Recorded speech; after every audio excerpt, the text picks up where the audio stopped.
Welcome to the Fightcast, the podcast from the Fight Buddies. We're a bunch of friends who are passionate about fighting games and all that lies in between. I'm Sin. I have a channel myself at Sinister Graves Games on YouTube, and I'm joined, as always, by Hayabusa. How you doing, buddy? Good day, everybody. How are we all doing? And thank you for having me along. So, this is our kind of inaugural podcast. We thought we'd try something new for a change. We'd mix it up a bit. And the timing couldn't have been perfect because there is arguably one of, certainly this generation's probably biggest fighting game dropped 3 weeks ago. So, unsurprisingly, we're here to talk about, well, mainly Tekken 8, but we're going to have a little chat about Tekken. So, absolutely. I mean, Tekken 8 is probably one of the bigger releases of the series compared to some of the ones in the past, I would say. Yeah, I mean, I was looking at these stats the other day, and it's like kind of grossed like 2 million copies already. Yeah. Which is a fantastic release kind of momentum, I suppose, going into it. So, I mean, I suppose before we kind of steamroller straight into just talking about Tekken 8, because if you've ever seen us on YouTube, we do analyse things to the nth degree. We're going to kind of talk about our memories of Tekken leading up to this point. So, hi, I mean, I'll come to you here and say, you know, what was your kind of Tekken journey? Well, I first discovered Tekken on holiday with my late mother. We down in Essex in the very famed Canvey Island arcades, as I've told you guys about many times before on stream and things like that. Because I was already a big fan of Virtua Fighter, and I thought, oh, another 3D looking. You know, this looks real, even though they had like square faces and stuff. In the 90s it did, so. Yeah, no, that's exactly it. And when I saw Yoshimitsu had a sword, I thought, that's cool. I'm going to have a go at this. And it was a big sit-down cabinet with a huge screen. And you could tell it was a brand new game because it was 50p for a go, for 1 credit, and for a credit back then was a lot of money. Blimey. Which Tekken was that? Tekken 1. Oh, Tekken the first one. Okay. Yeah. And I wouldn't say I was hooked, but I thought I want to play that again. And then when I found out that a friend had it for PS1, you know, I was immediately. You know, he had bought it brand new that day and he wanted to tell me all about it. And then I told him about my experience. And then we spent an afternoon thinking how cool this was. Yeah. And it kind of snowballed from there. Like I say, I had a big gaming gap. I didn't play much gaming at all but from Tekken 5 until about 2015 when I got back into gaming because I was playing sports and doing certain other things. You actually had a life, you mean, from what I'm hearing. Well, I wasn't going to put it that bluntly, but yes. If only I was that sociable. So yeah, I mean, in terms of kind of the console versions of it as well, I mean, you and I have discussed this sort of off stream, on stream quite a lot. Personally for me, Tekken 3 was kind of the watershed moment for me. Tekken 3 was the reason I bought the PlayStation 1 back in the day. Yeah. I didn't really play Tekkens 1 and 2 so much. I kind of did retrospectively, but 3 was the one that opened the door. I mean, 2 was good. You know, it improved on the first one, but you know, which is always what you've got to do. But 3, it was kind of like that when you saw Street Fighter 2 on the SNES and Mega Drive. Yeah, definitely. One of the best home ports of any fighter. That really was the hook. I mean, Tekken 3 was just for me. It was a complete fighter. For me, it was. I'd never really played the kind of 3D fighters before. So, like with the Virtua Fighters, I never really got into them until I mean, I play them now, but back then I was all Street Fighter, Mortal Kombat, sort of Mega Drive era. Of the Mega Drive, on the home consoles, I mean, well, I say home consoles, I mean the Saturn. Virtua Fighter 2 was the big boy in the house. Yeah. And then Tekken 3 came out, and people thought, we've got another game to play here. Yeah, it was that difficult transition, sort of PlayStation 1 era from my memory. It was that getting it to go 3D, because lots of franchises did try. I mean, even Street Fighter tried it with the kind of EX plus Alpha, and it was kind of 3D. It was kind of 2D fighter in a 3D location. Certainly the way it looked, wasn't it? It had 3D characters on a 2 and a bit D plane, because they could sort of swivel around, but it was all automatic. Yeah, I mean, colloquially, everyone always called it 2.5D, didn't they? It was that's what I mean. It yeah. looked 3D, but it played still like a 2D fighter. I mean, for me, Tekken 3 didn't it? I mean, even Tekken 2. Tekken 2 was kind of that 2.5D, fighter that it was. Tekken 2, some characters had a sidestep, but not all of them. Yeah. Yeah. Yeah, it didn't have what we got now. It wasn't until Soul Blade and Tekken 3 that sidestepping all around was a thing. Yeah, I mean, Soul Blade was really big on its kind of sidestep. I mean, we're not really going to cover too much of the Soul games today, but I mean, they're a worthy mention because, of course, they're still Namco. Exactly, yeah. It was the same sort of principle. They just had swords, with the exception of Yoshimitsu and Tekken, as you mentioned. Yeah. But Yoshimitsu was probably kind of the inspiration that kind of brought the Soul games into it. And when I say Soul games, I don't mean Dark Souls. I hate it when people say the Soul games, because my brain goes Soul Calibur. I don't know about you. Yeah, I go straight to Soul Calibur, yeah. Yeah, but then they start talking about Dark Souls, and I just lose interest. So that's just personal preference. I'm not saying the Dark Souls games are bad. I'm just saying that's just my personal preference. That's just how our minds work. So moving forward, I mean, that was a PlayStation 1 sort of era. Sort of PlayStation 2 era was a bit of a mixed bag for Tekken for me. We pretty much both had the same feeling about 4, don't we? It was, it wasn't bad. It was just not as good as it could have been. Really, I was disappointed with 4, mainly because kind of one of the flagship games when the PlayStation 2 was being mooted and when they first came out was Tekken Tag Tournament. And for all it's worth, I mean, there was quite a bit of a gap between Tekken 3 and Tekken Tag Tournament. Of course, then it jumped a generation to the PlayStation 2. Tekken Tag Tournament was absolutely fantastic for me. Absolutely. Yeah, I love Tekken Tag. Yeah. Yeah. Tekken 4, yeah, and I started to go on the wane then, because I was like, if this is the way Tekken's going, Tekken 4 just felt like the repackaged Tekken 3. It just wasn't as good. For me. I mean, like we mentioned before we started this, the Tekken 4 tried to do the Virtua Fighter 3 TB thing with the sloped arenas, and Virtua Fighter 3 TB did that a lot better. Yeah, I don't know about you, but Tekken 4 always felt rushed to me. It felt like they kind of just walloped it out there. It was a lot of same sound effects and voices. Yeah, it's just, I don't know if they were thinking, well, Tekken Tag Tournament was so good, we could just basically repackage it as Tekken 4 and everyone will love it, and I didn't, and it really, I mean, that's where the series not quite stalled for me. It just kind of lost some momentum, but boy did it get it back, because Tekken 5... It was a wee bit of a blip, wasn't it? It was, because I said they recovered perfectly well with Tekken 5. And Tekken 5 is fantastic. 5 was the one that I probably played the most.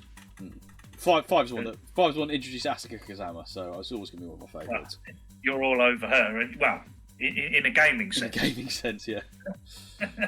Yeah, I mean, I said we'll be moving it forward then. I mean, Tekken 5 was the last one on the PlayStation 2. I went Xbox 360 at that point, because 360 we had Tekken 6, which is quite maligned, but I don't see it as a bad game. I think Tekken 6 is still decent, personally.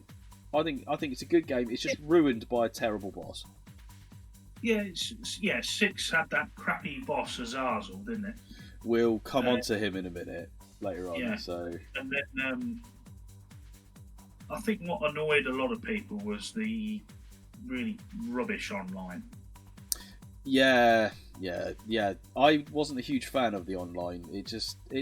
There was something about it that just didn't sit well with me. But I mean, fast forward from Tekken 6 comes to what you and I kind of logically do feel is probably still the best Tekken out there, which is Tekken Tag Tournament 2. Yeah, Tekken Tag 2 is chef's kiss. There is, but there is one thing for me which puts it probably as my favourite Tekken still, and that is it was the final game before Supers. Yeah, it was just pure. How can I put it? I hate to use the Virtua Fighter reference again, but like Virtua Fighter and all the other Tekkens, it is pure normals. It was the. So sorry to use this phrase. It was the love letter to the Tekken franchise. You know what I mean? It really was. It had every character, it had everything you like about it, and you could have the tag element or the single element if you wanted.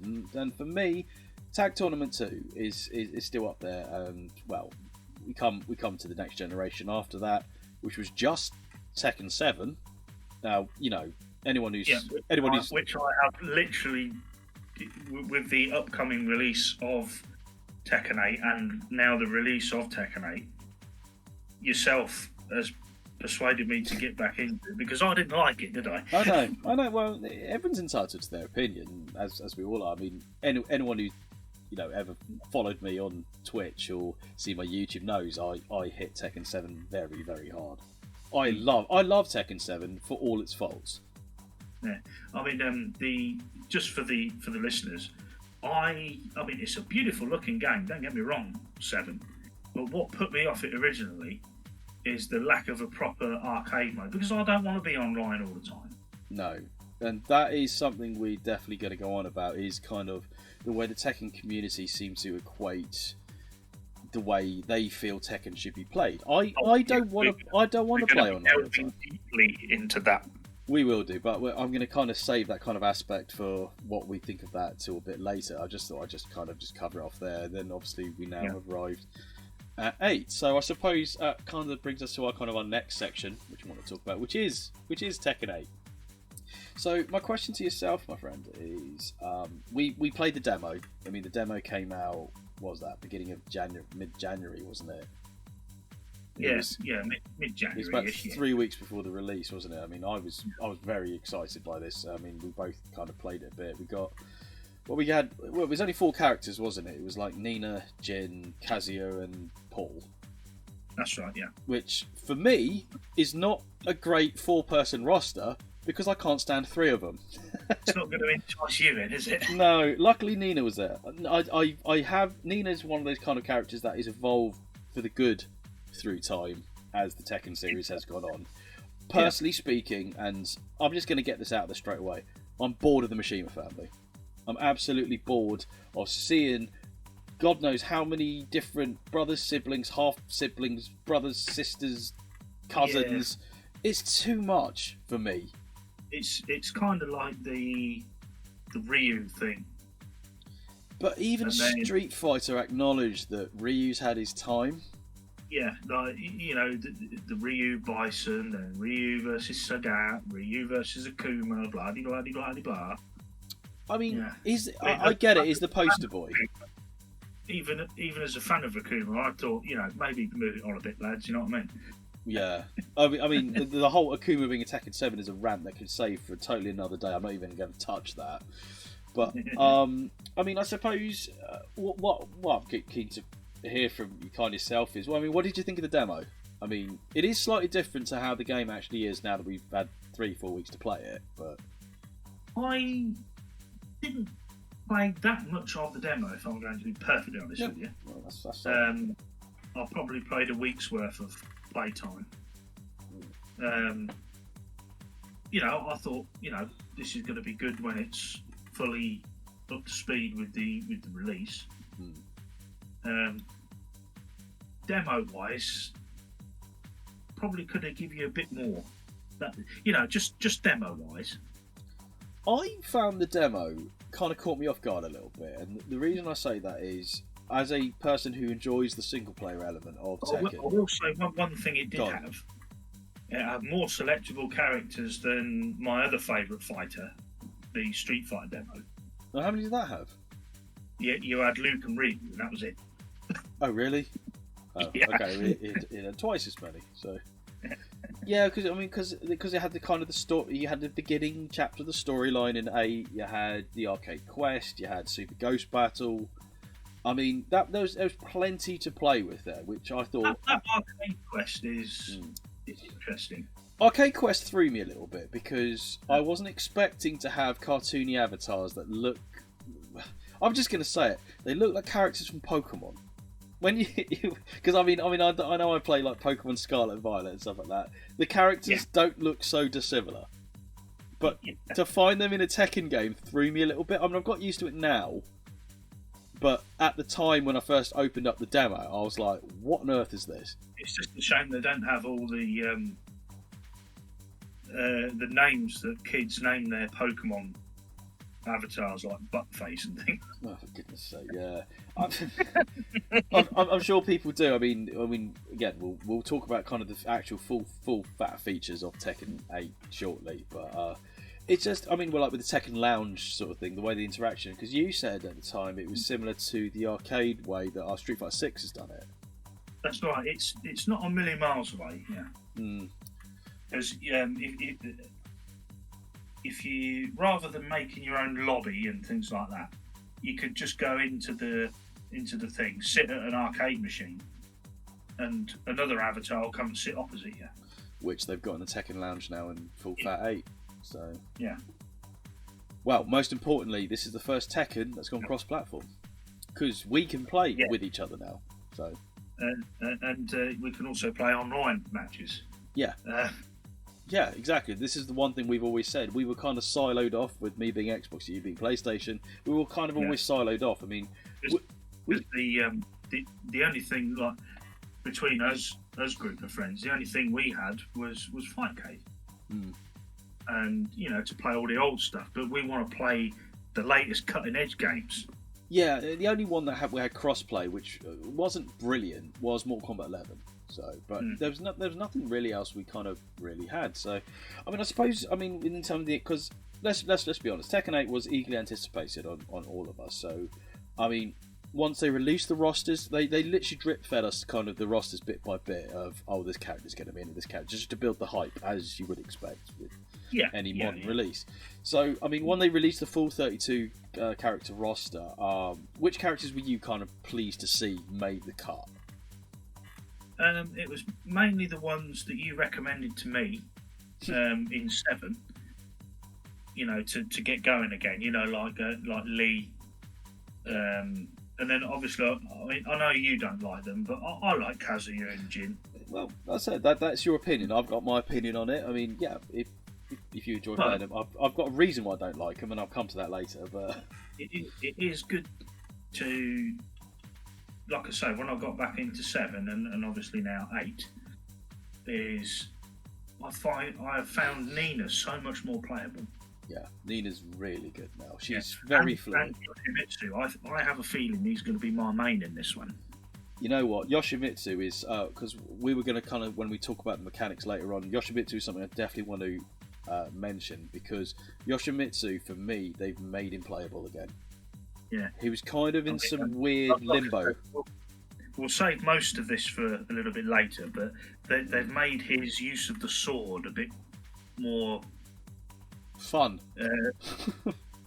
Yeah, it's not just used for specials. Yeah. No, yeah, absolutely. They've incorporated it, and I think there's lessons been learned where Yoshimitsu, for a long time, I said was better in Soul Calibur 6 compared to Tekken 7. That is. Yeah. So. Yeah, because from what a lot of people that I speak to, that they say, "Oh, I liked Yoshimitsu in Soul Calibur," but even though there was Mitsuru, they picked him instead because it was Yoshimitsu and all. Yeah, so yeah. Yeah.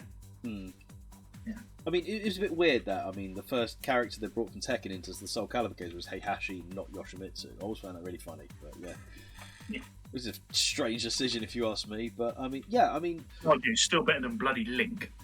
I don't Yoda. I still don't get that. That's I'm not going to go on a rant about guest characters because there isn't any in 8. So I'm gonna park that annoyance I had with Tekken 7 for this podcast. But I can shout about this another day. But I mean, certainly for me, I mean, the characters coming in. I mean, naturally, Asuka was the main one. As long as she made that final cut, I had someone to play with. Because the thing you don't want is the character you kind of mained from, well, in my case, Tekken 5, Tekken 6, Tag Tournament 2, 7. If she didn't make the cut, I would have been quite disappointed. And there was a fear on my part with Jun Kazama coming back, which is technically her first proper release since Tekken 2. I'm not counting the tag. I'm not counting the tag games as canon. If you look at the actual official releases of the Tekken games, Jun Kazama was last in Tekken 2, which is mad. To go from Tekken 2 to 8 is crazy. Yeah. You know, one of the ones who I really got into in 7, who I never ever liked, but I've really taken to, is Lily. I'm pleased. I mean, the Asuka Lily kind of rivalry is there, and to be like the rest of the kind of metaverse with Tekken, you know, I can always fall back on like Law. I mean, I don't know anyone who doesn't like martial law. Yeah, Law's a good old staple, isn't he? He is. I just find it bizarre that they decided to bring Forest Law in Tekken 3, and then just bring martial law back anyway. I mean, I thought with Tekken 3, that was kind of be like the new generation. So Jin replaced Kazuya, and Forest Law replaced martial law. I thought Julia replaced Michelle. You see what I mean? I thought this was kind of the new generation, only for them to kind of do a bit of a U-turn with Law. Which I'm not disappointed to see Law, but I mean, he'll be an old man now, in theory. I mean, they made Paul look old. Yeah, because they kept Paul in, and he just got older and older and older. Yeah, they got around the Nina thing by saying she got cryogenically frozen. That's how they got around the Nina, kind of. And a new pair of shoes. The new pair of shoes and the cocktail dress, only for Anna Williams to do the same, which I'm kind of pleased to see Anna Williams isn't in the base roster, because they always had Nina and Anna, and they were kind of just almost carbon copies of each other, almost.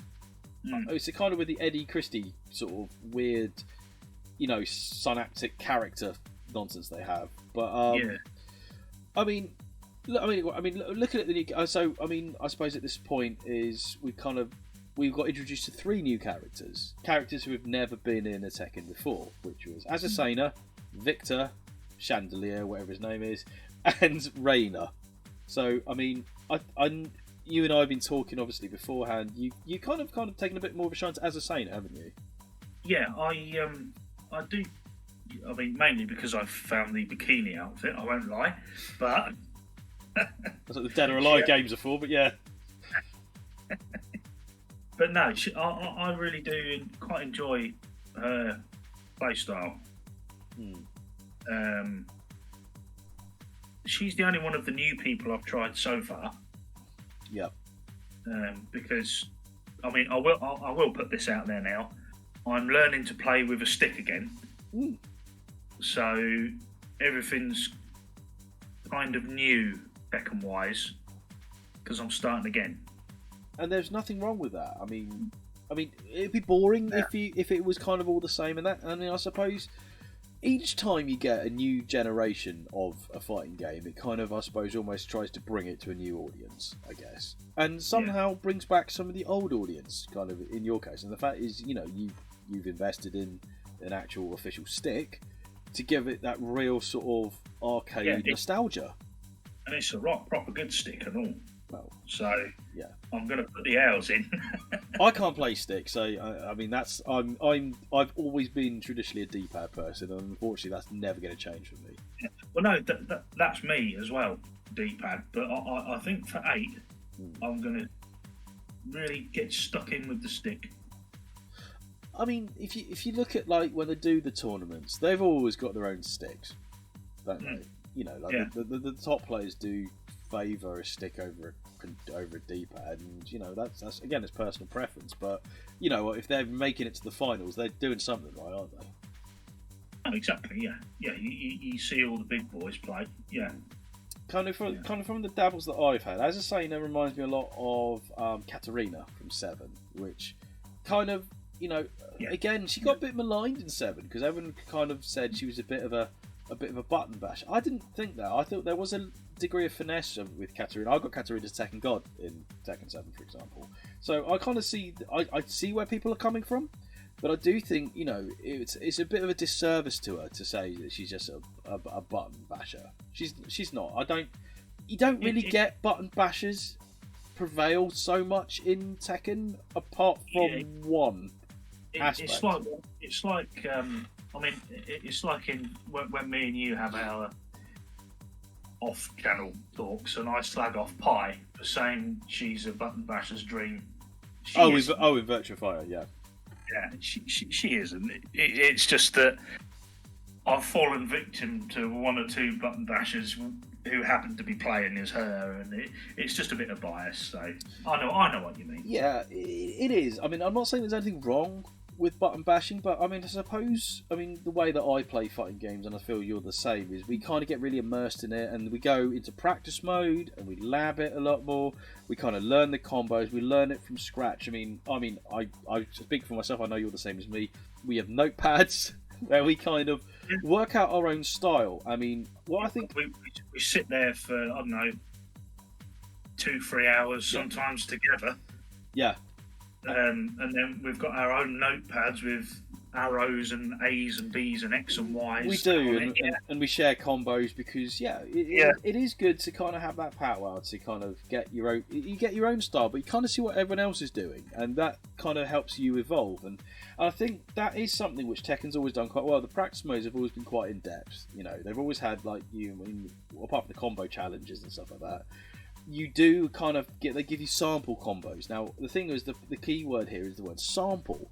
That doesn't mean this is the only combo you can do. Once you kind of, understanding with most fighting games, it gives you a template. Yeah, 100%. I mean, you and I both know, and many people, if you're listening here, will probably know this as well, is with a combo, there's kind of 3 components to a combo. There's your launch, your middle, and your ender. Yeah. You know, I mean, that is a relative staple, and you can string middles together as much as they can. I mean, certainly when Tekken 7 came out, the floor bounce mechanic kind of came into it. I'm going to talk about floor bounce when we talk about the kind of mechanics of Tekken 8 in a bit, but that changed it slightly. That didn't just make everything just an airborne juggle combo. It didn't turn it into, look at Mortal Kombat 1 now. Everything, there's so much huge influence on keeping people in the air. It turned what would have been, I don't know, a 5 or 6 string into 8 or 9, maybe even 10. Yeah, I mean, I know Tekken's always had the 10 string combos. I mean, that was one of the things they've always had. They always have, each character had a specific 10 string, but I mean... in a proper match situation where you don't have time to think.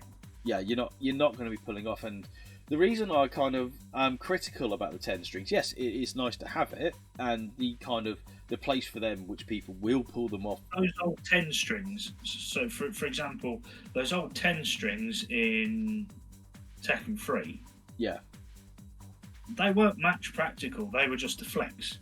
Oh, well, yeah, definitely. Yeah. Definitely were. Yeah. The reason we say that is, one of the things that Tekken can do is you can block mid-combo. Yeah. That you can probably take the first 3 hits, but after then you actually get a window where you can get your guard up. So yeah, there's a few frames, isn't there? Exactly. So, I mean, I've had a couple of comments on some of my YouTube content before that you get these weird Tekken folks come in and say, I can pull off these 10 strings, and I'm sort of like, but that's impractical. It is very impractical in a PvP fight, or any fight for that matter, to try and pull the 10 string, because the half of it's going to get blocked. So what's the point in saying I can do it? But it's just one of them. It's one of those combos that they say they can do, where they do it in practice mode. Yeah. Yeah. Yeah, I mean, it's like one of those ones. It's like you can flex and say I can ride a unicycle, but if you live next to a motorway, what good is that? Yeah. So I mean, if they were actually playing against a proper opponent who would sidestep in and backstep in, they ain't gonna hit shit. Yeah, exactly. Yeah. And I always find that a bit of a bizarre flex. The kind of the 10 string, or the I can pull off 10 string combos. I mean, as you know, that my particular style of playing has come under a lot of random people criticism on YouTube. But I mean, if you want to sit there and only hit someone for an 8 or 7, 8 or 9 string, and that's the only way you can win, then, you know, more power to you, congratulations. I prefer to kind of just chip away, because if you keep relying on a long string, not only are you just focusing on one way of playing, you can't adapt. It's a basic rule in any fight. If you overextend yourself, you're in trouble. I think that's a rule for life, isn't it? Yeah, pretty much. So, I mean, that's kind of an interesting segue, I suppose. I mean, now we're kind of talking about the kind of the core mechanics of Tekken. So, I don't know about you. I've definitely noticed a difference between 8 compared to 7. Definitely, straight away. I don't like this heat mode. Yeah. Okay, we're going to go straight for heat mode, are we? Okay. Yeah. Right. Let's go for the jugular. I don't like it. Okay. And because it's just another thing that ain't needed, and it never was needed. I think heat mode I'm okay with. It's the heat crash that I have a problem with. And the reason for that is, again, for the same, exactly the same reason.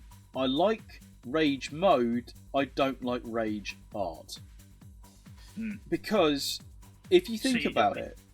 Go on, sorry, I'll let you finish. As I said, you could feasibly fight someone, and this has happened to me on rank before, and you're absolutely pummeling them. They'll hit their heat mode, and then they can hit you with a heat crash followed by a rage art.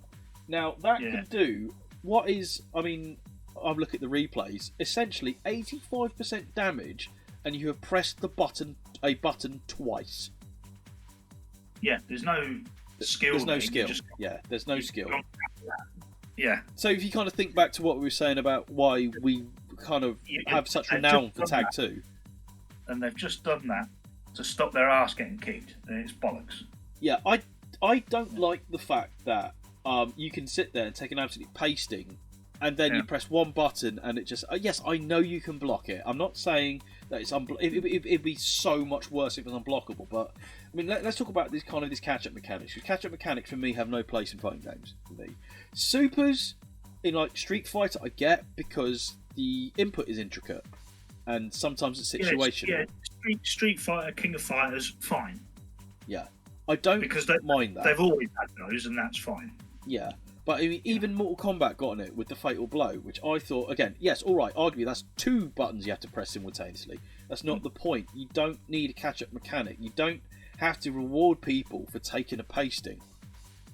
And I mean, how many games did Tekken survive without any kind of super? Well, as we said, all the way until Tag 2. All the way. Yeah. So it didn't need that kind of... I mean, even Dead or Alive have got the... damage blow, whatever the hell they call it, which you get the 4 bars. And that's pressing a button repeatedly.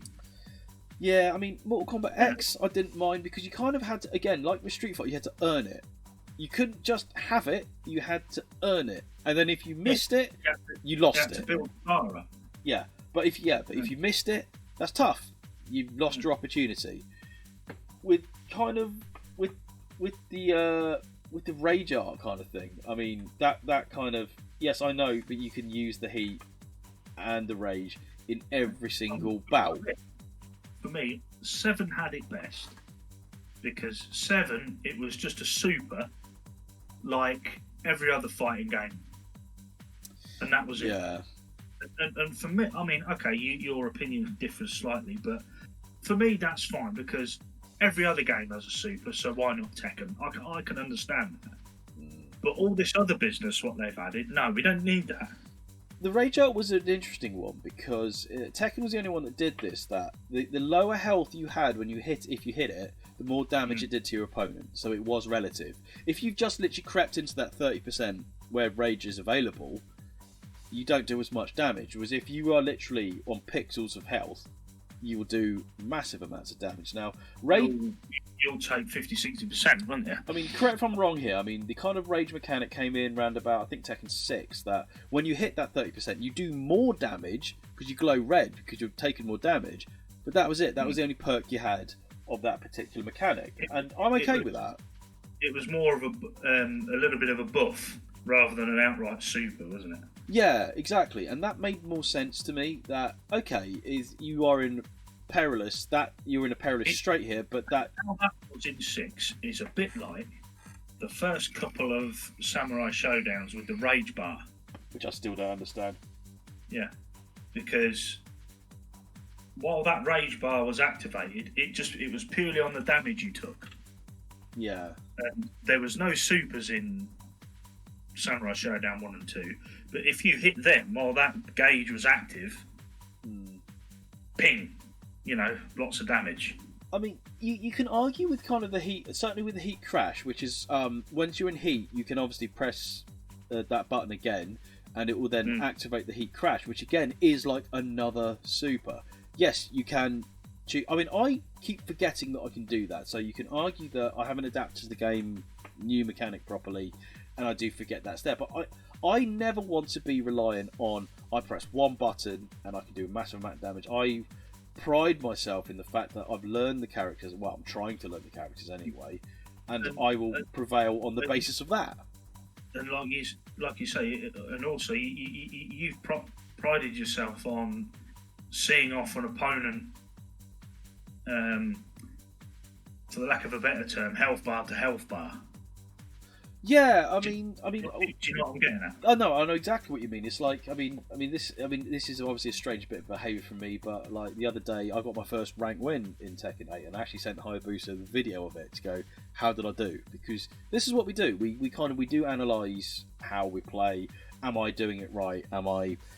And I must admit, my first one was with King, and I don't do grapplers. I mean, Hayabusa is kind of a bit of an aficionado as Clark, King of Fighters, who is as traditional a grappler as you're going to find. So I was as keen to have his input, for example. So, I mean, yeah, but once again, I didn't need a heat crash or a rage art in that entire 3-bout win. And that's not a flex on my part. I just don't want to. You just needed your well-placed grabs, and you did it perfectly. Yeah, that's just the way that I play. I'm not saying that people who use Heat Crash and Rage Art are weaker players. I'm just saying let's see how good you are if they got taken away. Yeah. Is kind of the way I kind of look at it. Yeah, play Tekken 5 and then we'll see. Yeah. Or even go further back in time. Play 3 and just see kind of how you are with that. So, yeah. I mean, okay.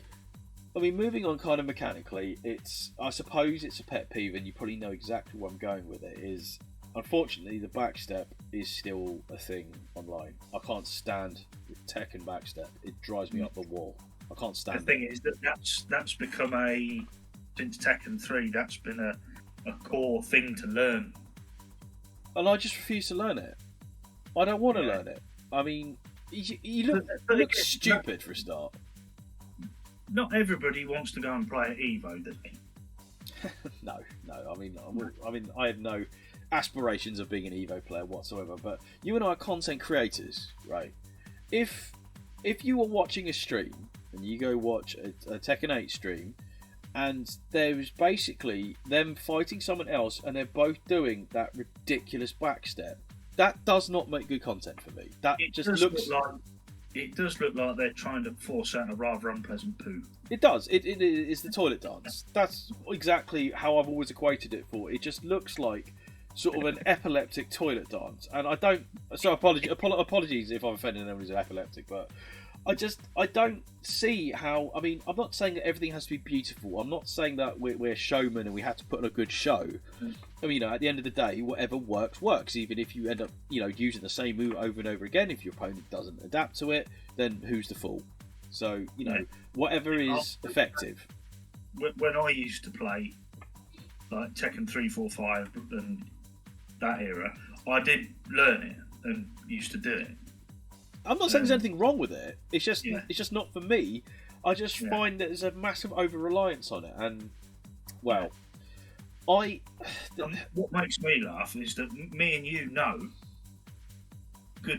supposedly good Tekken players who give it the big one. Yeah. And they don't know how to do it. Well, like I said, and they're supposed to be good at it. Well, everyone's different. And, the beautiful thing with Tekken is you play it your way. There isn't a right or wrong way of playing Tekken, per se. No, but these will be the same people that will criticise, like what you had today. Yeah. And that will make comments, but yet they can't do the backstep. Well, there's also that it's very easy to criticise someone on YouTube for putting Tekken content out there. Well, where's your YouTube channel, huh? Yeah. Go on then. If you think you can do it better, by all means, put yourself up for scrutiny. With their 3 subscribers. Look, well, not that I'm saying we're flexing how many like subs or whatnot you have. You know, everyone does it. I mean, we do it for fun, but it kind of harps back that this is kind of the other point I wanted to make is I do find in general online and on social media especially, people who are really into Tekken are strange flexing folk. You know what I mean? It's if you don't play the exact way that they play, you are wrong, and I don't like that. The whole Tekken is a very, very evolved mechanism as a fighter. That it is a different game, even though it's got the same core. It's a different game in itself every time, every release. What I will say is there is certain characters who everyone, they're almost like meta. They will always main the same characters. And yes, everyone has a free choice. You can choose to main. Sorry. And all those sort. But then you won't see, like in Tekken 7, for example, you don't see many Lucky Chloes. Yeah. I'm glad, but yeah. I'm looking at you, Vin. She's not a bad character. I just didn't like her. I mean, I don't know. I mean, there was always a part of me that if a character is very, very popular, I'd be dissuaded from maining them because I don't want to be like everybody else. Maybe there's that part of me that's kind of like that. But I mean, you kind of look at it's like that time me and you used to play Alpha 3 over Fightcast. Oh yeah. You know, there's me picking my boys like Adon and Nakuma and everything, and you just went, "Oh, fuck this, Blanca." Yeah, I don't know. I mean, it just Cammy was always my Street Fighter main, and I don't find that many people particularly always chose her, and that kind of gave me a sense of kind of almost pride that I'm daring to play someone other than that. I mean, and the thing which I'm finding is, I mean, the short dalliance that I've had playing online, even in whether it's ranked or just play a match, 4 characters keep being on the same damn cycle, and even we had the same thing in Tekken 7, and it's carried over to 8. Is everyone will play Paul Phoenix, Jin Kazama, Kazuya Mishima, and Steve Fox, and I think, and I can basically, for me. I'm going to come on to Lars in a minute because I'm going to say, well, certainly with Tekken 7, you can throw Heihachi in there, Lars in there, and I said, and Kazumi, funnily enough. And what do they all have in common? Certainly with Jin, Kazuya, Heihachi, Lars, they're all the Mishimas. Yeah. And that is, for me, it's almost like because they are the kind of the cornerstone of the entire Tekken lore. Oh, and going back to bloody Tekken 3, those arseholes who used to pick Ogre, you know, regular Ogre. Oh, what, and press square and triangle? Yeah, bastards. Because they fly up in the air and blow the fire. My point being... No, I mean the green one. The like regular Ogre. Oh, right. Sorry, normal Ogre, yeah. Yeah. Just because he did a shit ton of damage. It's that kind of cheap aspect of it. I mean, I'm very analytical. I did this to death in Tekken 7, and unfortunately my findings have transpired over to 8 as well. I mean, I've noticed, there's something which I kind of amusingly have always called MHA, which is Mishima Hit Advantage. Jin, Kazuya, and to a degree Lars, and now Reina, their hitbox for their moves just seems so disproportionately further out than what their actual wireframe is. In how can I put it? In that world that they're in the gaming world. Yeah. You know, when it's a foot further, isn't it? Yeah. It's borderline Dalsim hitbox.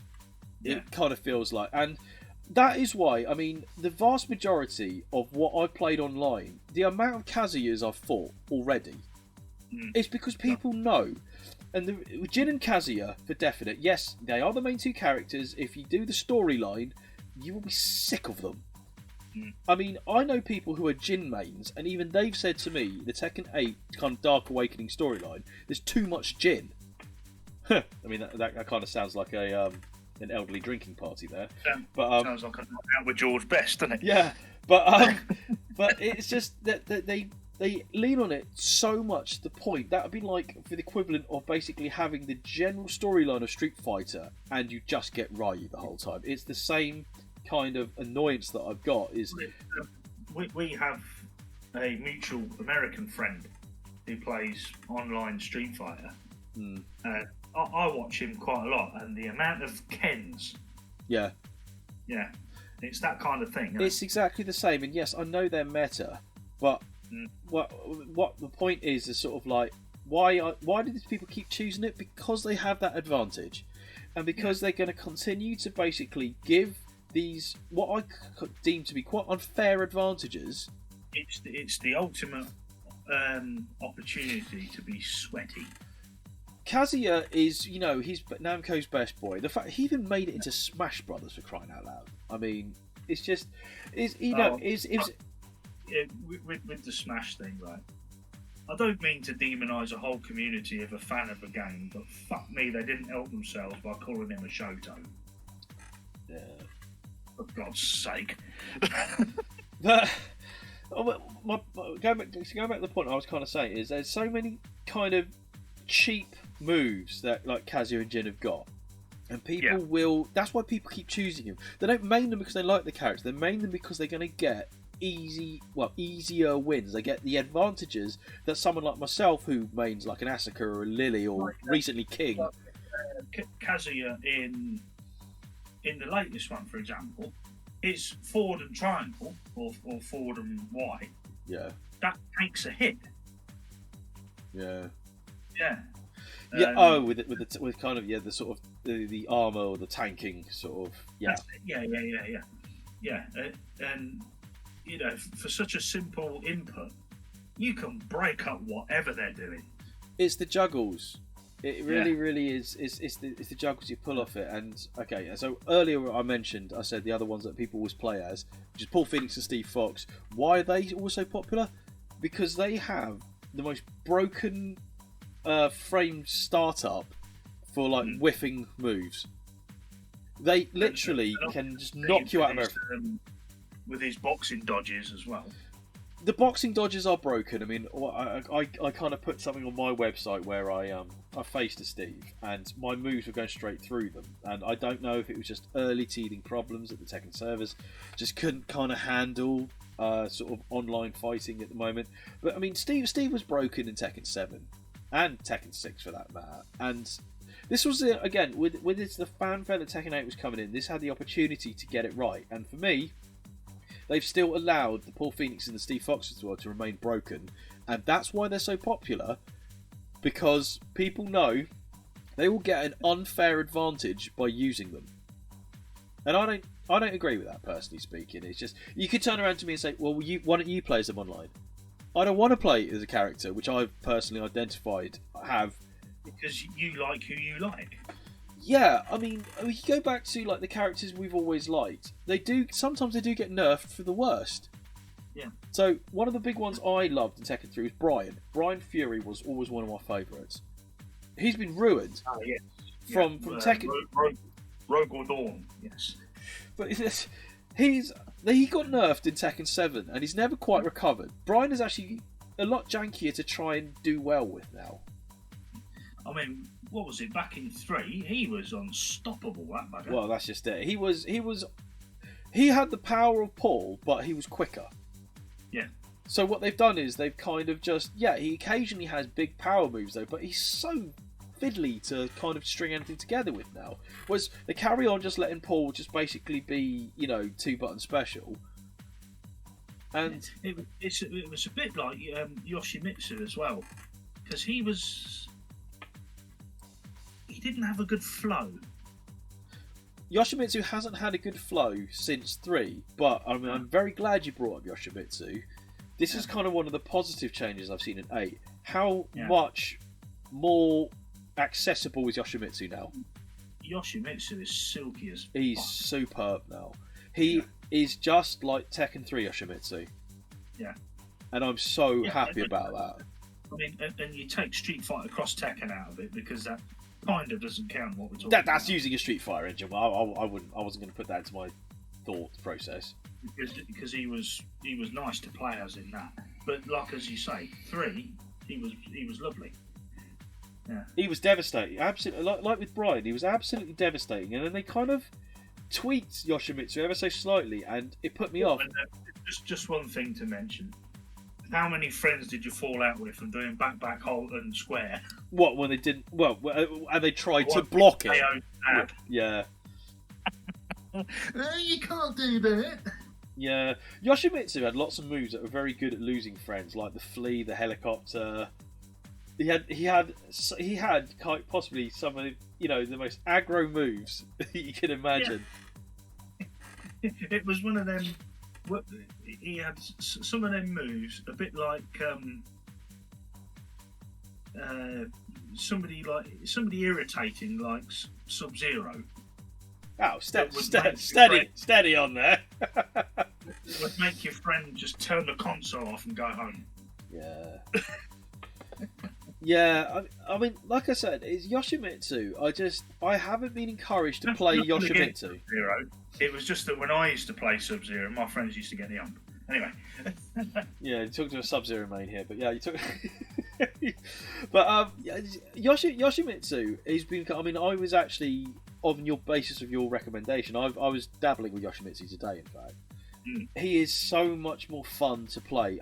I found Tekken 7 Yoshimitsu. He was too tricksy. He was janky. I didn't like it. I didn't get on board with him at all. Yeah. I gravitated more towards Kunimitsu. I've always preferred Kunimitsu, but she's not in 8, so we'll come to that in a bit. But I have a feeling she will be. I hope so. I really, really hope so. I mean, I think they've gone back to roots of original the way characters, the reason we fell in love with them in Tekken 8, which is a massive positive. Yoshimitsu for an absolute definite. And who have they brought back who's more like the Tekken 3 version? King. King plays like he did in 3. Yeah. It's like... may I just say, proper King. Yeah. The problem, I'm talking about Armor King. Armor King, just ignore Armor King just for the sake of this particular argument. King in 3 was a really, really satisfying grappler, but as time went on, people who, I mean, I've seen lots of people who main King online. He's a brawler. They're doing all these, the juggle combos with King. It didn't look right. King turned from a grappler to, like you say, a brawler. And the style that I can most equate him to is, you remember Yashiro in KOF? Yes. Yeah, like him. Yeah. It's just sort of like playing King in 8 reminded me why I like King in 3. But I kind of fell out of love with subsequent versions of King because I mean, like Tekken 7, I think I preferred Armor King. Because I knew at that point, I was like, look, if you're going to have an actual brawler version of King, Armor King was the one. Yes, he did have wrestling moves, but he just was more satisfying to play than King was. I felt King was kind of put out to pasture a long time ago, and now they're like, hang on a minute, we need to get King to the point that everyone fell in love with him. Go back to some of the roots. They have. I mean, so Yoshimitsu, they've gone back to roots. King, they've gone back to roots. I tell you one, they've gone back to roots, and this is not a... I'm not trying to get in a sort of gender debate here, but I'm glad we've got Raven as Raven and we know it now. No disrespect to Master Raven. I like Master. I had a Tekken God Master Raven. Yeah. I just find that it's more. I find myself more satisfied playing original Raven now. Oh no, totally. Yeah. I've thoroughly enjoyed playing original Raven. I mean, Victor is a Raven. I mean, it's a spoiler alert. We haven't done his kind of story arc. He's Phantom Raven is his code name, but I don't like Victor. Victor again is, and I find they do this when they bring in a new character into a series in Tekken. They want people to play them by making them cheap. Now Victor is incredibly cheap. I mean, yes, I can't argue. They make them a bit more simplified. you can argue that I mean, like going back to like what we were saying about Katarina in 7. Katarina in 7 was very, very straightforward to play as because they wanted people to play as. The same as look at the ones they brought in 7 in the original roster. They had, I mean, not so much Josie. Josie was not so much, but Katarina and Shaheen for definite because they wanted people. And my mate Gigas didn't play like a Jack, did he? I mean, I'm ecstatic they didn't bring Gigas into this version because I can't stand the guy, but he was shite. Well, yeah, I mean, I'm not good with the top-heavy characters. You won't see me playing as a Jack character. I've never been a fan of the Jack characters. Never have done. I mean, Gun Jack was kind of amusing in 3, but that's about it. Yeah, I mean, what put me off Jack was because I'm a person who goes on how their moves look. If when he does that Cossack dance kick thing, that just looks ridiculous. Screw that. Well, as opposed to him flying in the little Jesus Christ pose. Well, there is that, yeah, as well. Again, it's kind of amusing, but mechanically, no. Jack's not a character for me at all. If you're playing PvP and you want to annoy somebody, do the Cossack dance kick. Oh, it's funny. 100%. Yeah, no. If you're there to troll, yeah, by all means. But yeah, I mean, there's good and bad, and this is going to kind of turn into a rant now. So, I'm not a huge fan of Leroy. I don't like Leroy Smith. I mean, Leroy came in as a DLC character in. Yes, Abel Xavier. Yeah, the guy looks like Abel Xavier. Yeah, or Jibril Cisse. Yeah, I wasn't a huge fan of him in 7, and I mean, I know he's one of those DLC characters. When they brought in those DLC characters, again, if they're new to the series, they kind of buff them a bit to make you do that. I mean, that's another one, Delroy Facey. Anyway, moving on. But I mean, like, they brought in Leroy, they brought in Farkham Ram. Again, I wasn't a huge fan of him. What's wrong with Bruce Irvin? Why do you have to create a new character who just, for me, wasn't as good? But then again, you could easily turn around to me and say, well, isn't Lydia Sobieska in the same bracket? Yes, you're right. Lydia, I absolutely loved, but she was like a new character who obviously had that advantage. But going back to Leroy's made it into the main roster for the first time off the bat because he was only DLC last time round. He's a Wing Chun master. I don't like playing as Leroy. Again, he seems to get these odd advantages and he starts basically grabbing you into these little rapid strikes all the time. And again, he's a character who is I'll say easily farmable, but people again will choose him because of the obvious advantages that he has.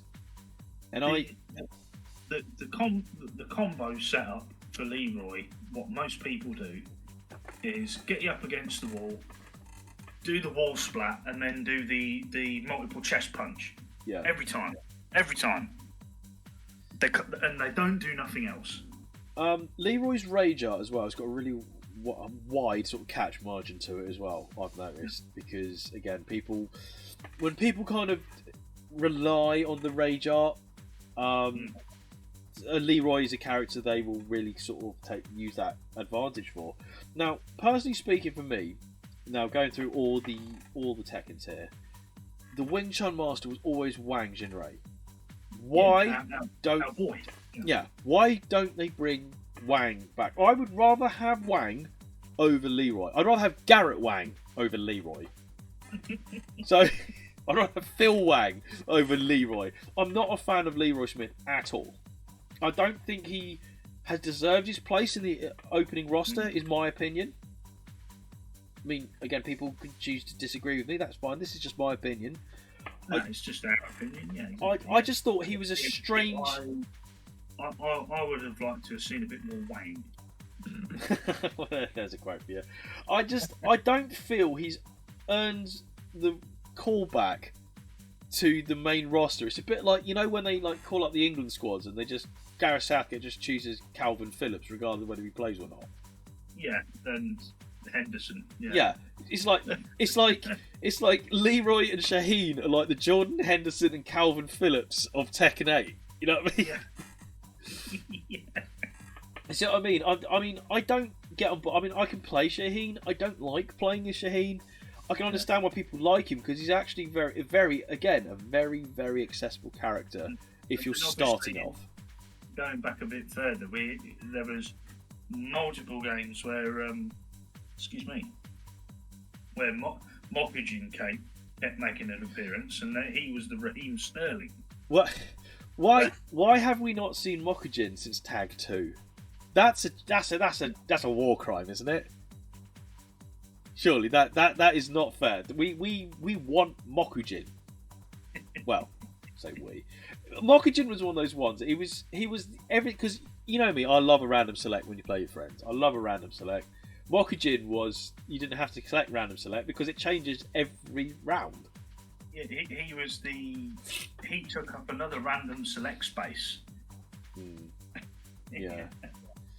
Yeah, no, he really did. But I mean, it's just, I talk about. I suppose there was one thing which I was going to mention about the mechanics, which I have noticed is, so I talked about the floor bounce earlier, didn't I?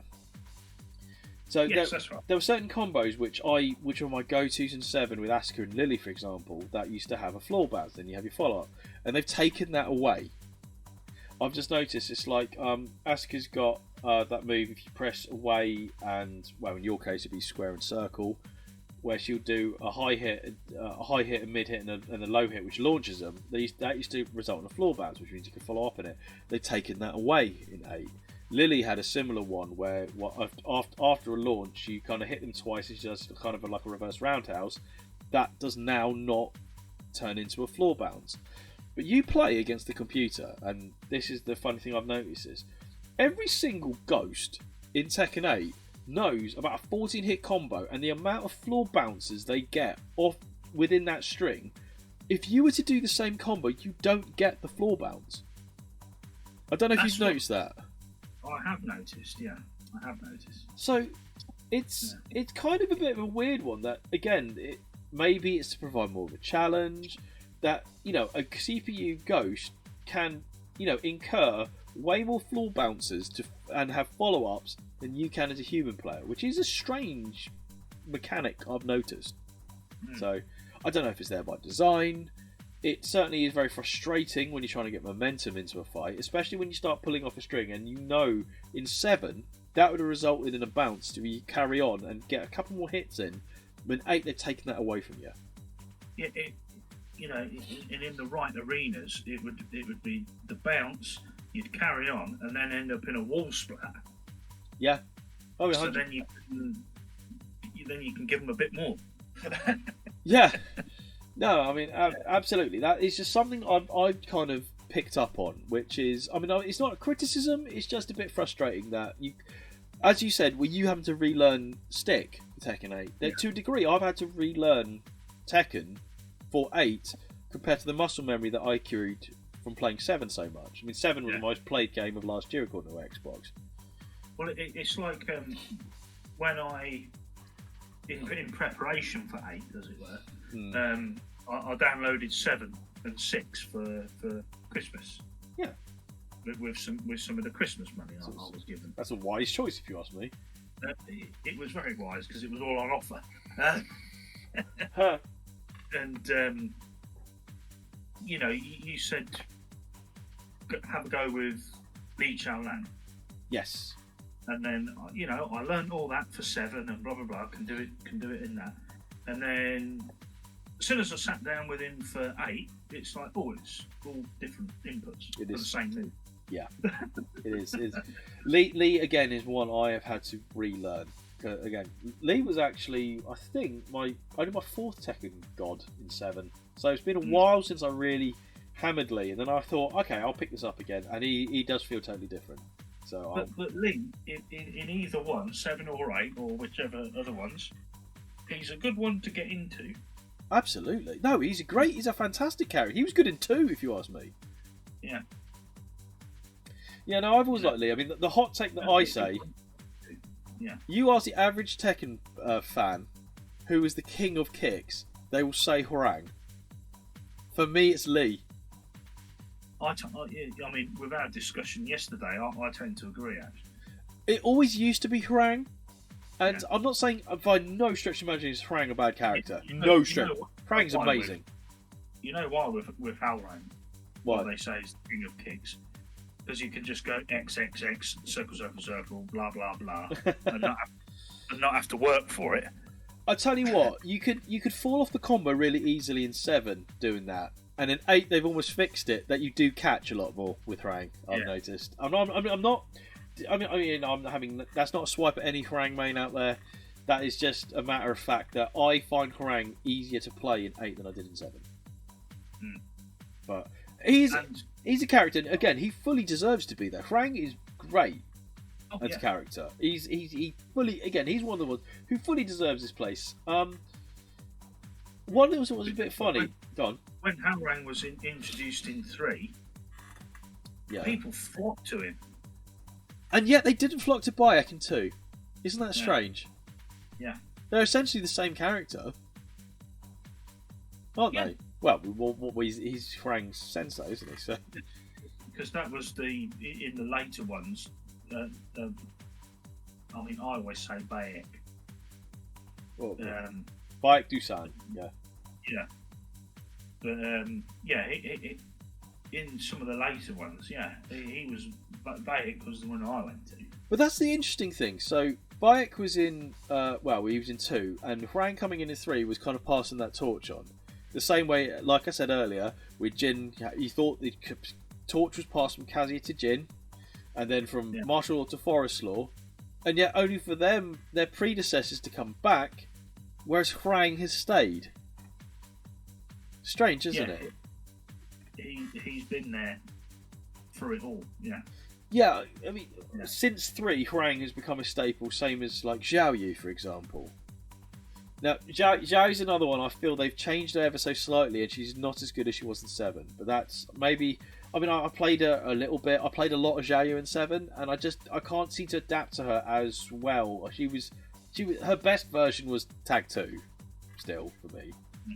He's not one that I've really ever gravitated towards, so I can't really comment too much. But I can only hazard a guess that they've made it different inputs just to make it a bit more difficult. A little bit. Xiao's very kind of stancey. So I mean, I know you're not a huge fan of the stancey characters. I mean, all that stance changing crap. Yeah, it's the same as this was a perfect segue to bring me onto one of the other kind of key points we wanted to cover today, which was. If you were to bring back in the DLC seasons, which characters would you like to see from Tekken? I'm not talking about anything new. Ones which we've had. I mean, obviously, if you look at the roster of Tag 2, you want to know whoever's been in it previously. Just look at Tag 2. Who would you bring from there into 8 who isn't there at the moment? Me personally, not any of the people who have been in it before. I would like to see, and again, this is just purely my point of view, I would like to see how Virtua Fighter characters translate into Tekken. Well, they translated fantastically well into Dead or Alive. Yeah. Okay, all right. So, who would you bring in? Who would you bring in for VF then? Dead or Alive has the same buttons. Yeah, yeah. It wasn't much of a transition, was it? Yeah, it was just, oh look, here they are in a different game with the same controls. But obviously you've got to have Akira. Well, that's a given, isn't it? Yeah, and then I would have Sarah. Yep. And I would say the other two, just for a bit of a... You're going for a left field. You're going for a left field here. Bit of a left field, couple of shouts. The old fella shouldn't he? Yeah, because he'd be the wang that you're after. Yes, he would. Yeah, and then it's either a toss up between Jeffrey or Jean. I like Jean. Yeah, personally, I'd like to see Jeffrey just because certain reasons. Yeah, well, there's no Pancration fighters in Tekken, are there? So, and he's one of them. I mean, the thing is, I mean, I'm probably kind of real sort of Tekken loyalist. So, I mean, obviously, I've said it before. I want Wang back. Yeah. Kunimitsu, I absolutely love Kunimitsu in 7. I just thought this kind of, I mean, technically, lore-wise, it's Kunimitsu's daughter, so she's Kunimitsu 2, as I suppose the Tekken fan base have kind of called her before. Lydia, I'd like to see back, and for me, a staple who seems to have been phased out is Julia, because Michelle was one of the originals from Tekken 1, and obviously the torch was passed to Julia. Yeah. And it's almost like Julia almost became like a joke character in 7 because they turned into a live streamer, an environmental live streamer. In terms of actual Tekken characters, I'd probably tend to agree with what you just mentioned. Really. Yeah, that's who I'd bring in. I certainly wouldn't bring any of those ridiculous guest characters for 7. I mean, who else is there? Fucking P-Jack. No, nobody mains prototype Jack. Sorry for the P-Jack mains out there, but as far as I'm aware from people I've spoken to about Tekken, no one particularly likes the Jacks, and let alone the chrome one with the weirdest startup frames ever. He looked like Max Headroom was trying to be the T-1000. Oh, it's just an odd character. I mean, yes, it's amusing to have him in Tag 2. It's the same as when you get Boskonovich. Yeah, exactly. Or that ridiculous little dinosaur in 3. I mean, again, I know that was actually the first guest character because Gon was from a manga, wasn't he? So yeah, some sort of anime manga-y silly thing. Again, strange decision to bring that in for 3. But I mean, here's the other one which I think I caught a lot of people unawares with Tekken 8. No Eddie. I know Eddie Gordo gets maligned as always cheesy and you can just tap the cook buttons and do. Well, they changed him in 7. He was actually kind of more of a normal character. You actually had to have an ounce of skill to do well with Eddie. Yeah, 100%. Yeah. I mean, Eddie was kind of amusing when he kind of palette swapped with Ty Jackson, but I mean, none of us. I mean, as a 13-year-old when Tekken 3 come out, I didn't know what capoeira was. Yeah, but Tiger when he looked like Don Goodman. Yeah, when he's got the little afro, he looks like the character from Bishi Bashi Special. That's it. So yeah, I mean, again, I know Christy came into it. Christy was almost a carbon copy of Eddie, and it was almost felt like a waste of a roster space to have basically a female Eddie with pretty much the same moveset. But then again, here's the argument here: why do they still persist in having Devil Jin as a separate character to Jin? You know, there's enough of them. Why couldn't they do what they do with Kazuya? When Kazuya can kind of almost transform into the devil, certainly when he goes into heat mode. Why don't they just do that with Jin? Why have they always kept them as separate characters? You know, he can change and sprout the wings and use his forehead laser. Why not the same? Yeah, why can't Jin have the same? It's just I don't know. I've always thought Devil Jin is a waste of a roster slot. Yeah. Well, it's like the SVC Chaos thing, isn't it? There's Ken, and then there's Violent Ken. Yeah, I mean, even Street Fighter Express Alpha, they had Ryu and Evil Ryu, didn't they? Yeah. As separate characters, even though they... And Alpha 2 Gold. Yes. Yeah, Ryu and Evil Ryu. It's that kind of deal, yeah. The only difference is he had kind of the Mesatu Raging whatever Rise equivalent is. He had a shittier version, yeah. Yeah, it wasn't as good. I mean, I personally was pleased to see the base roster for Tekken 8 not have any guest characters. I mean, guest characters are an absolute lottery. I didn't particularly like the guest characters in 7. In 7, Akuma was available straight off the bat, wasn't he? Exactly. Straight off the bat. But then DLC-wise, we got Geese Howard. It was a good selling point to have, you know, a pretty big bollocks character. For me, Street Fighter, going into Tekken, going back the other way, not like Street Fighter Cross Tekken, coming back the other way, a Chun-Li or a Cammy would have suited it better than Akuma. Well, somebody without a fireball would have been better. Yeah, but if you look at the storyline of Tekken 7, Akuma is central to the storyline of Tekken 7, and I find that really odd. To be fair, he's probably one who could fuck Mishima shit up, and he did. Yeah, I mean, in terms of like kind of having Capcom in it, I mean, it's a bit. I mean, Eliza in 7 is a weird one because for me, she was basically Morrigan, Darkstalkers.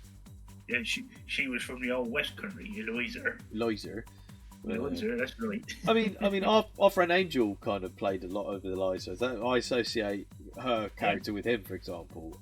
And it was again a weird one because her, Geese, and Akuma had super bars as well as a rage. Yeah, and their super bars were in the style of what game they come from. Yeah, exactly. They were like the EX versions. Mm. So it's again. I used to love annoying people online. That's because it is annoying. Because, with Geese. Yeah. Oh, I know I said I didn't play Tekken 7 that much, but I loved playing Geese online when I did play it. Okay. I just used to do predictable for everything they did, and they fucking hated it. Okay. In terms of the way that Geese plays in real battle, does he play similar to Tekken 7 in your opinion? It's close. I'll start that again, shall I? His version in Tekken 7 is his KOF 14 version. Oh, that's interesting. Because it's the KOF 14 super bar that you've got. Oh, I see. Okay. I never got on board with Geese, Howard. I mean, under your guidance, I tried doing a video for YouTube with it. I couldn't get on board with him. You can't be good as everyone. That's a problem I have to find, kind of convince myself with Tekken. You can't be good as everyone. Just you ain't gonna gel with, and that's how it works. Yeah, it's just a matter of fact. I hate it. I mean, I know it's ironic because obviously on YouTube we did a tier list. I mean, tier lists are very subjective, and I think choosing the character you choose to play as is subjective. What may work for one person may not work for another, and that's fine. What doesn't mean they're bad. Is going to be another person's worst. Oh, 100%. I mean, this is the weird thing I do find with kind of Tekken people on social media. If you don't play their main, you're doing it wrong. If you don't like their main, you're doing it wrong. No, we're all different. It doesn't matter. And at the end of the day, it's all about enjoyment. If you enjoy playing it, it's what we were saying before we started. They make if you don't do it exactly the way that they play the game, you don't have to get some stupid comments. Yeah, and Tekken does seem to kind of it's almost like a magnet for idiots at times online. I mean, I'm talking in terms of social media. I don't mean in ranked and stuff like that. Well, yeah, no, I mean, it's like you said earlier. You've attracted all the idiots from under their rocks, haven't you? Yeah, they do kind of come out when Tekken's kind of riding that high wave like it is at the moment. It does seem to have entitled pillocks seem to just come out of the woodwork. So it just is the way it is. I mean, if you're listening, if you listen to this and you think I'm talking about you, then I can only apologise. But that again, just don't. It's like I said earlier, we ain't fucking Justin Wong or Daigo or Ryan Hart or whoever. No, we make content because we enjoy the subject matter, which is why I make the content on like Tekken that I do. I don't do it to say, look how good I am, aren't I brilliant? I don't need to prove to anyone that I think I'm good. I do it because I enjoy it, and I don't understand why that's so difficult to comprehend to some people. Yeah, and it's like the problems I've had on stream with people making smart ass comments. Yeah, backseating. Backseating is one of the Tekken is one of the worst kind of games for backseating because people go, oh, I know this combo, but it doesn't suit the way I play, so just button it. You know what I mean? It's just sort of like, I mean, thanks for watching, but I'm the one that's playing. If you think you can do better, then no one's stopping you streaming it. You go do better than me, and therefore load your stream up and show me. Yeah, exactly, and then see how you like being scrutinised. Yeah, you sat in your mum's basement wanking into a tube sock. Anyway, from that, I suppose we'll kind of zip up this particular podcast here because the last point I wanted to say is, in your opinion, Hayabusa, how does Tekken 8 compare to the rest of the series? Or Tekken? Do you know what? It has its faults. I would probably say it's probably my favourite now. I mean, there's one or two things they can work on, and that will come in updates and all that kind of jazz. Well, exactly. They've already booted a load of cheats out already at week 4. So the rank thing, yeah. They've kicked out all the really good players and put them in their own rank where they should be. Well, it's not just that. I haven't played rank yet because, like I say, I'm still relearning how to play stick and things like that. But I would say it's probably my favourite Tekken now, just because it's brand new, and I always used to say, didn't I? If they do make an 8th one, I'm going to sit down with it and I'm going to learn it all over again. And that's what you do. Yeah. Yeah. The thing was, I mean, I was one of the weird ones. I like 6 and 7. I mean, 3 and 5 is still, for me, well up there. This 8 has the potential to be at that level. Yeah. And to have that longevity that 3 and 5 definitely had. I mean, again, 7 for me was a big one. I can understand why lots of people didn't like it, and there was lots of things wrong with 7. My opinion of 7. I mean, you used to know my opinion of 7. I know you used to hate 7. Yeah. Yeah. Because of the lack of the arcade mode. Because like I said at the start of the video, I don't want to play online all the time. No, I don't. And that was what 7 made you do. I don't know. I hammered the treasure mode to death, but yeah.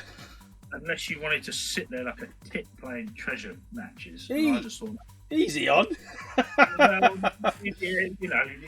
like an objective at the end of my things. My objective was Tekken God. That was my objective, and I got 20. Here's the flex. I got 20 of them. Yeah, but not after hours and hours of gaming. There was a lot of hours put into that, and I can see 8 going kind of. Oh look, I've got a Tekken God already. I've got Asuka to God, and I'm on the cusp of getting Lily. So, no, I think. Oh yeah, of course, yeah. Yeah, King's shooting right up there. He's just again. I'm thoroughly enjoying 8. At the end of the day, I mean, eight is good stuff. Even though I've not ventured outside of practice and a couple of arcade modes, like I say with the stick, I don't want to keep going back to it, but I'm loving it, absolutely loving it. Yeah, really, really.